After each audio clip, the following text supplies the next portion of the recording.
Ուրեմն ձեր հանրահասկան ծրագրում գյուղական բնակավայրերի զարգացման կոնկրետ կետ կա, դուք մտածում եք ինչպես զարգացնել գյուղական բնակավայրերը, որպեսզի երիտասարդները չհեռանան գյուղերից։ Գիտեք, որքան զգայուն է հայ հասարակությունը, երբ օրինակ ադրբեջանական բենզին եկավ Հայաստան, իշխանական պատգամավորը վերից Հայաստան, Հայաստանի իշխանությունները ասում են, որպեսզի զարգանա Հայաստանի տնտեսությունը, մենք պետք է ապաշրջապատենք եւ հարաբերություն անենք մեր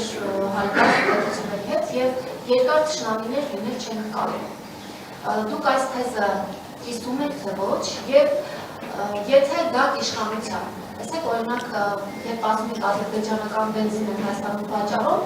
մեր իշխանականներն էլ ասում են դուք ձեր ամբողջ կյանքը ադրբեջանական հագուստ եք հագել, որ ճանապարհները ապաշրջապատվեն, հաստատ նախկին օլիգարխներն են օգտվելու դրանից, բիզնեսներն են իրենց աճելու եւ զարգանալու։ Դուք այս մոտեցման հետ ինչ կարծիք ունեք, ինքներդ ինչպես եք կարծում, պետք է դադարի այդ ադրբեջանական բենզինի հոսքը Հայաստան, պետք է թուրքական ապրանքները դուրս գան Հայաստանից տնտեսական առումով ինչպես եք պատկերացնում,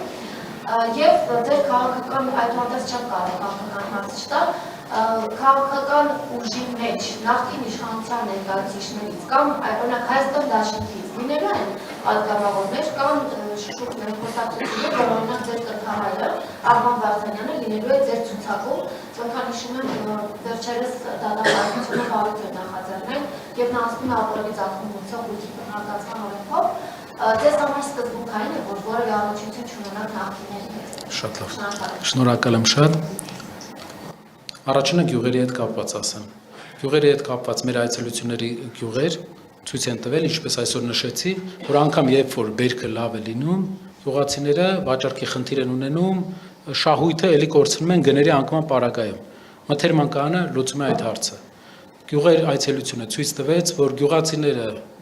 ունեն վարկային մեծ բեռեր, ինչպես դուք հարցը տվեցիք, վարկերի հետ կապված, վարկային մեծ բեռեր ունեն, քանի որ սեզոնի սկզբում ֆինանսավորվում են, որպեսզի պարտանյութ գնեն, դիզվառելիք գնեն, վերջում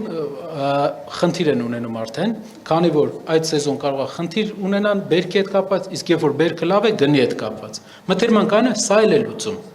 Ֆինանսավորվելու կարիք, մեծ վարկեր վերցնելու կարիք այս դեպքում չի լինում։ Մթերմանկանը պայմանավորվում է, պարտանյութը տալիս է, հնարավոր է նաև սերմը տրամադրի եւ տեղը ստանա ապրանքը,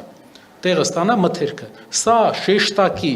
ես հավատացած եմ բոլոր մասնագետների հետ աշխատելով, շեշտակի փոխելու է մեր գյուղերում իրավիճակը։ Գյուղացին պետք է մտածի մենակ որակյալ բերք ստանալու մասին։ Վաճառքը ձեր մտածելունը չէ։ Վաճառքը պետությունը պետք է լուծի այն հարցը, որ դուք տանեք մթերմանկայան, մթերմանկայանը պետական չի լինելու։ Մթերմանկայանը կլինի մասնավոր, բայց պետության վերահսկման տակ, որի արդյունքում դուք կունենաք կայուն գներ։ Եթե այս մթերմանկայանի գինը ձեզ դուր չեկավ, կգնաք ուրիշ մթերմանկայանը։ Եվ դրանով դուք կունենաք հնարավորություն, օրինակ նույն Օձունի օրինակով, երբ իրենք եգիպտացորեն էին ստացել Հայաստանում շատ մեծ քանակի, բայց չգիտեին ինչ անեին, դուք կունենաք հնարավորություն առանց մտածել վաճառք անել։ Մյուս հարցը ադրբեջանական, թուրքականին անդրադառնամ, թուրքական հագուստը Հայաստանի շուկայում այո ուժեղ է։ Մենք պետք է այլընտրանք առաջարկենք։ Մենք չպետք է, քանի որ տարիների ընթացքում արդեն կա ձևավորված տնտեսական միավորներ, ովքեր ապրում են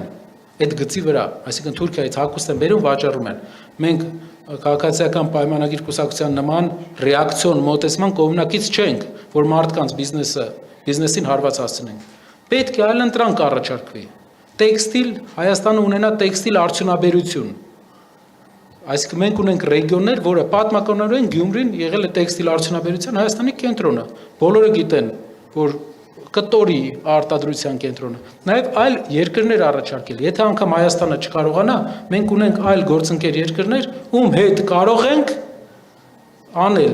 Այսինքն պետք է այլընտրանք առաջարկենք մեր գործարարներին, նոր փակենք։ Իսկ ադրբեջանականի դեպքում մենք ունենք հարց։ Մենք խնդիրներ ունենք իրար հետ դեռ։ Պետք է լուծենք, խաղաղությունը բոլորիս ցանկությունն է ու բոլորս գնալու ենք դրան։ Բայց երբ դու սկսելու ես փող ուղարկել Ադրբեջան, դրա դիմաց չստանալով ոչինչ, դա բերելու է եւս մի միակողմանի պայմանավորվածության։ Մեր պահանջը եւ մեր ցանկությունը ո՞րն է այս ամբողջ process-ին։ Միակողմանիությունն է մեր դժգոհությունը։ Ինչ անում ենք ադրբեջանցիների հետ, մենք ենք զիջում։ Պահանջը բարձր դնում են, մի քիչ իջացնում ենք, ուրախանում ենք, բայց զիջում ենք վերջում։ Սա նավթը ադրբեջանական, բենզինը, դիզելը կարա մտնի Հայաստան այն պարագայում, եթե իրենք էլ գնեն մեր ապրանքը, բայց դրա համար պետք է մեր երկիրը ապրանք ունենա։